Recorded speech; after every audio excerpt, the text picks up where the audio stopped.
Bonsoir, bienvenue dans ce nouveau numéro de Mode d'emploi consacré au numérique et aux innovations pédagogiques. Tout de suite, le sommaire. Leader mondial des générateurs d'eau purifiée, Merck Labwater installé à Guyancourt intègre le numérique dans ses laboratoires. Nous verrons également comment il a transformé la politique de formation de ce centre de recherche et de développement.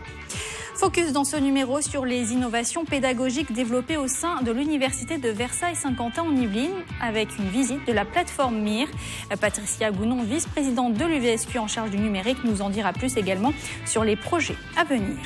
Enfin, si vous êtes en recherche d'emploi, ne manquez pas notre rendez-vous consacré aux entreprises de notre territoire qui recrutent. C'est le cas en ce moment de Culligan France, dont le siège est basé à Voisins, le Bretonneux. Mais tout de suite, je vous propose de prendre la direction du centre de recherche et de développement de Merck Labwater, où le numérique fait partie du quotidien des équipes, que ce soit dans les laboratoires ou bien dans les outils de formation. Reportage. Nous sommes à Guyancourt, c'est ici qu'est installée l'entreprise Merck Labwater, filiale du groupe Merck. C'est le leader mondial des générateurs d'eau purifiée pour les industries et les laboratoires. Et ces dernières années, le numérique a pris une place particulièrement importante.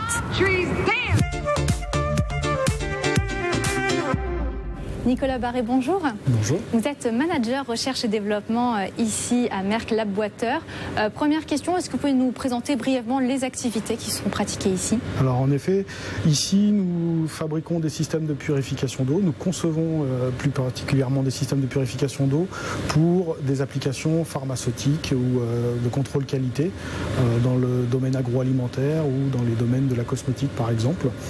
Alors le numérique évidemment fait partie de notre quotidien depuis maintenant plusieurs années.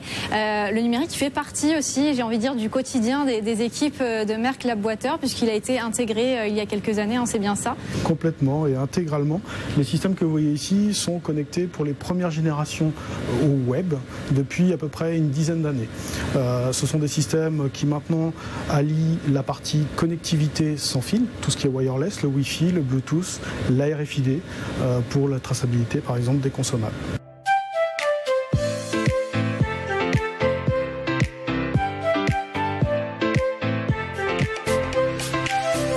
L'année 2017, c'était une année très importante dans l'intégration de nouveaux outils pour développer justement notre activité de formation. Donc on a changé notre LMS, Learning Management System, donc notre plateforme de gestion des formations. Les axes de modernisation, c'est plutôt l'apprentissage par le jeu, qui est ce qu'on appelle le gamified learning. L'apprentissage par les vidéos, en mode télésérie parce que, comme je dis tout le temps, on est de la génération YouTube. On va mettre à disposition des playlists de vidéos où les personnes peuvent chercher les sujets qui les intéressent pour apprendre des choses. Et dernièrement, mais le plus intéressant pour moi, c'est plutôt la réalité augmentée où on va être dans ce qu'on appelle l'apprentissage immersif, c'est-à-dire on est dans la simulation comme si c'est la vraie vie.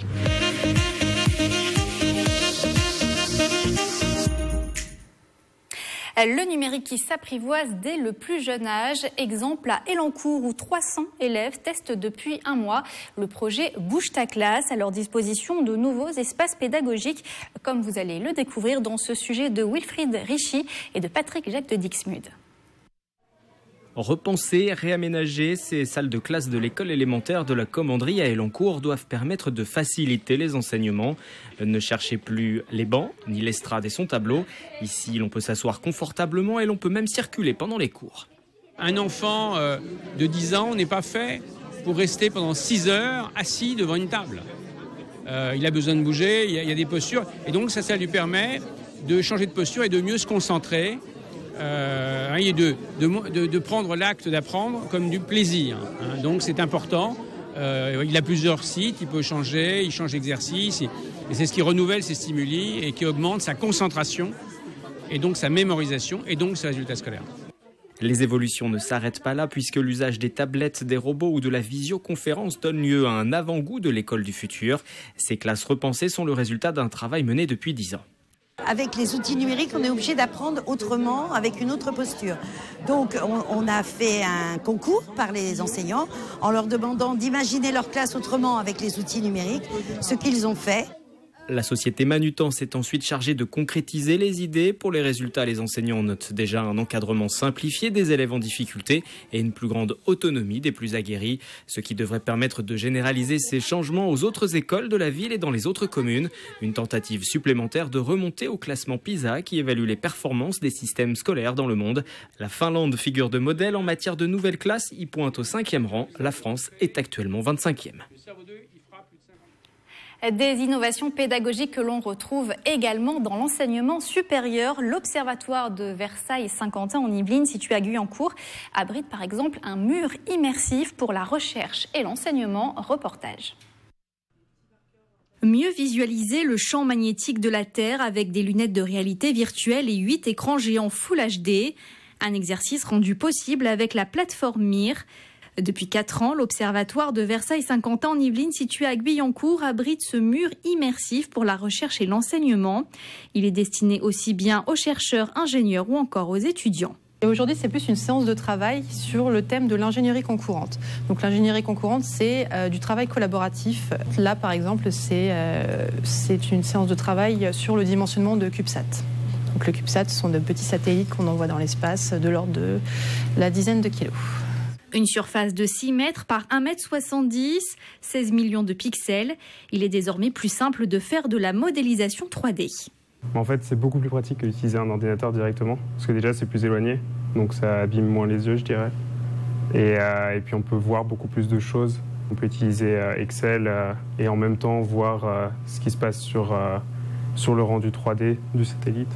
Les modèles concrets font la taille des personnes qui sont dans la salle. Et le mur qui est aussi immersif en 3D nous permet de visualiser en fait les objets techniques concrets de façon très immersive. On peut quasiment rentrer dedans comme si on était dans un jeu d'enfant. C'est beaucoup plus intuitif pour avancer sur des projets complexes parfois en termes de technique ou de science pour mes collègues qui sont scientifiques. Intégré au sein de la plateforme d'intégration et de test de l'OVSQ, ce mur d'images XXL est également à disposition des entreprises. Et plusieurs projets pédagogiques en lien avec le numérique sont développés au sein de l'UVSQ. Le 15 juin dernier, lors d'une journée consacrée à ce thème, nous avons rencontré Patricia Gounon, vice-présidente de l'UVSQ en charge du numérique. Patricia Gounon, bonsoir. Bonsoir. Vous êtes vice-présidente déléguée en charge du numérique et de la transformation pédagogique à l'UVSQ. Alors c'est un domaine qui a été renforcé il y a quelques mois, je crois. Quelles sont précisément vos missions? Oui, alors effectivement, j'ai été élue par le conseil d'administration sur proposition du président en février 2018. L'idée est de renforcer la stratégie, la mise en œuvre de la stratégie du numérique et de la transformation pédagogique, qui est une des stratégies fortes de la présidence du président Alain Buis. Donc mes missions, ça va consister à mettre en œuvre la stratégie du numérique, de la transformation pédagogique, pour impulser une dynamique autour de ces thématiques-là. Donc ça veut dire proposer une politique incitative auprès des enseignants de l'université pour mettre en œuvre des projets pédagogiques, repenser les espaces, les lieux d'apprentissage, favoriser les usages, la formation aux usages du numérique et bien d'autres. Alors pourquoi le numérique finalement est devenu maintenant incontournable, j'ai envie de dire, dans la pédagogie? Alors le numérique est déjà très présent, il est déjà utilisé depuis plusieurs années dans la pédagogie, mais c'est vrai que l'évolution du numérique fait que le numérique est dans nos vies au quotidien. Les étudiants utilisent beaucoup aussi du numérique, les smartphones, etc. Et le numérique est intéressant parce qu'il permet du coup de favoriser des nouveaux lieux d'apprentissage, de s'approprier, de mettre en place des nouvelles pratiques pédagogiques, de séquencer des temps d'apprentissage, pouvoir aussi permettre à toute personne, qu'il soit à distance ou pas, n'importe quel lieu, de pouvoir consulter des ressources pédagogiques, de pouvoir apprendre des choses et de pouvoir proposer quelque chose pour tous les publics et de manière adaptée. Qu'est-ce qui a concrètement donc déjà été mis en place ici à l'UVSQ? Alors concrètement, on a répondu aussi dans ma mission, on a répondu à beaucoup d'appels à projets aussi, sur des projets pédagogiques portés par des enseignants. Donc là, pour l'instant, on a par exemple beaucoup de projets qui sont en cours, notamment on a un projet sur les urgences périnatales qui est porté par Anne Rousseau, qui est enseignante sage-femme à l'UFR de santé Simone Veil, et avec qui je participe à ce projet. L'idée de ce projet, c'est de proposer une offre de formation sur les urgences périnatales et plus particulièrement sur 2 compétences que sont l'hémorragie du postpartum et la réanimation du nouveau-né. Ainsi, on propose différents modules de formation, d'auto-formation, des exercices applicatifs et aussi des formations en présentiel via un centre de simulation où on a des mannequins, on se met en pratique dans le centre de simulation qui a été inauguré il y a 2 ans au niveau de l'université. Et ainsi, ce parcours-là peut être proposé aussi bien en formation initiale qu'en formation continue, c'est-à-dire à des professionnels de santé, des sages-femmes ou bien aussi à des étudiants sages-femmes et étudiants en santé. Là, on a été retenu pour un projet de salle de formation de l'Université Île-de-France. Donc, ce projet de centre de formation sera installé au cœur de la bibliothèque universitaire de Saint-Quentin-en-Yvelines, dans un espace en verre, et qui permettra en fait d'avoir du mobilier modulable qui permettra d'avoir des situations d'apprentissage variées, avec du numérique aussi, pour faire du travail en petits groupes, en plus grands groupes, et permettant de mettre en place des pédagogies dites actives, du travail en groupe, etc. Une dernière question par rapport à toute cette innovation pédagogique. Comment se situe l'UVSQ par rapport aux autres universités françaises? Est-ce que l'UVSQ est en avance? On peut dire que l'UVSQ est en avance dans la moyenne nationale? On va dire que l'UVSQ, il y a de très beaux projets. Il y a un dynamisme très important qui a été, qui est réel là depuis 1 an et demi. Bien avant, il y avait déjà, et non, l'UVSQ est quand même assez bien positionné. Il y a aussi bien des projets en recherche. La recherche de qualité est très variée. On est une université pluridisciplinaire, donc du coup, ça permet d'avoir des choses très riches, et le dynamisme et beaucoup de projets en cours, et là on sent qu'il y a beaucoup de choses encore à mener, certes, mais il y a un réel dynamisme, oui. Merci Patricia Gounon. Je rappelle que vous êtes vice-présidente déléguée en charge du numérique et de la transformation pédagogique à l'UVSQ.